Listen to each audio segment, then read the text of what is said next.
पता है, हर कल्चर की जो भूतिया कहानियां होती है ना, वो सिर्फ डराने के लिए नहीं होती।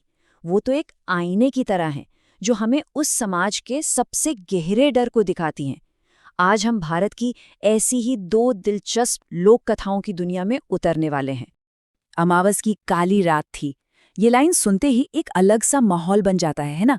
ऐसा लगता है मानो हम एक ऐसी दुनिया में पहुंच गए हैं जहां कुछ भी हो सकता है। तो आज हम ऐसी ही दो कहानियों को जानेंगे।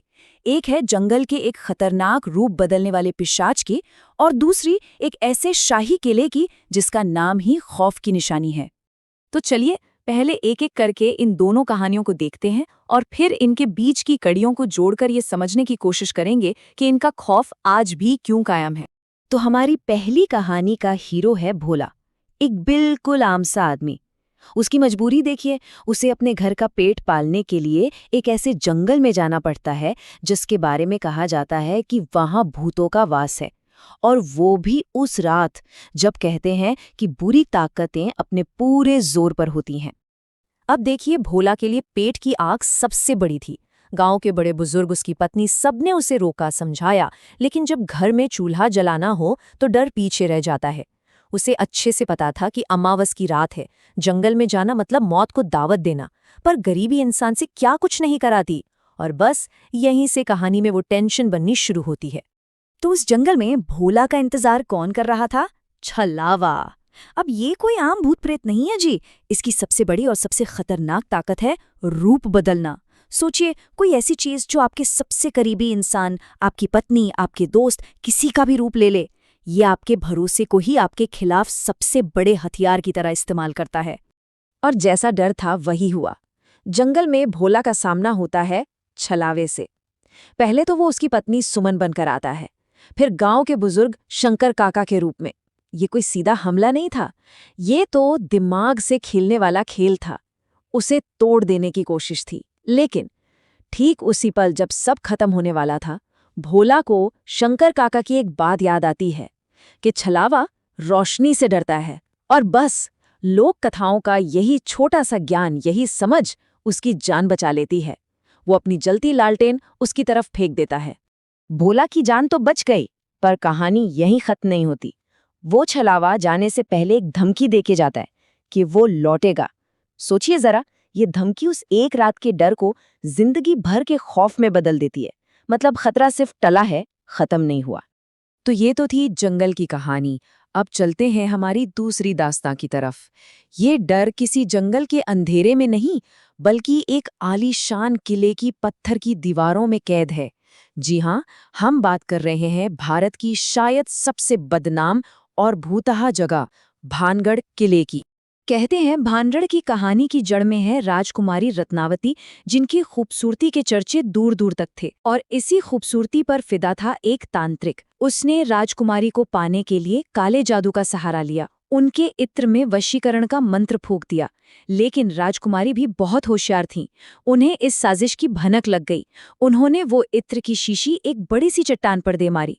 अब जादू तो जादू है, वो उल्टा पड़ गया और वो चट्टान सीधा तांत्रिक के ऊपर जा गिरी और वहीं उसकी मौत हो गई।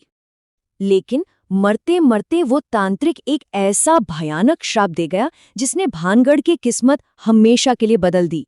ये सिर्फ मौत का श्राप नहीं था, ये श्राप था कि यहाँ मरने वाला कभी दोबारा जन्म नहीं ले पाएगा, उसकी रूह यही भटकती रहेगी। और हुआ भी यही। 1 साल के अंदर ही एक लड़ाई में पूरा किला तबाह हो गया, सब लोग मारे गए और उनकी आत्माएं कहते हैं आज भी वहीं कैद हैं।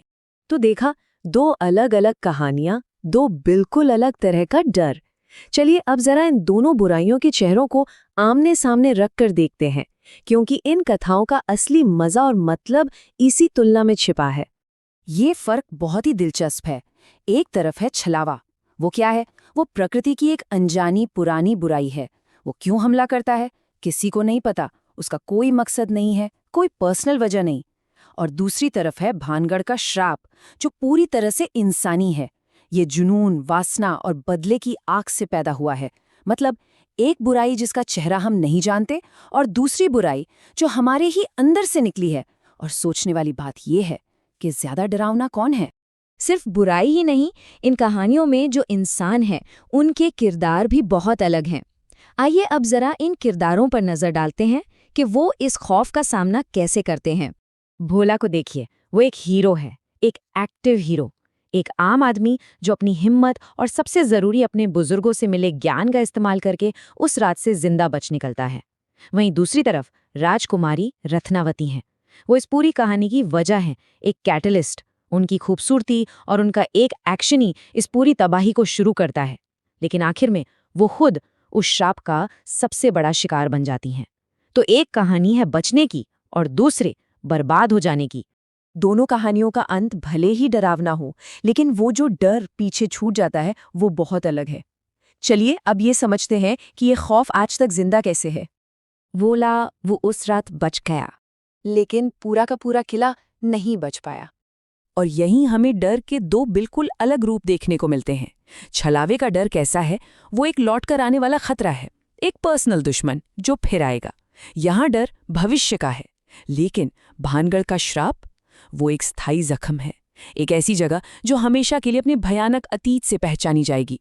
यहाँ डर किसी आने वाली चीज का नहीं, बल्कि एक जगह का है, उसके इतिहास का है।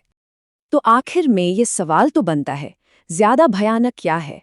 अंधेरे में छिपा वो अनजाना राक्षस या वो बुराई जिसे हम इंसान खुद अपनी नफरत, अपने जुनून और बदले की आग से पैदा करते हैं? सोचिएगा जरूर, क्योंकि इसका जवाब शायद सबके लिए एक जैसा नहीं होगा।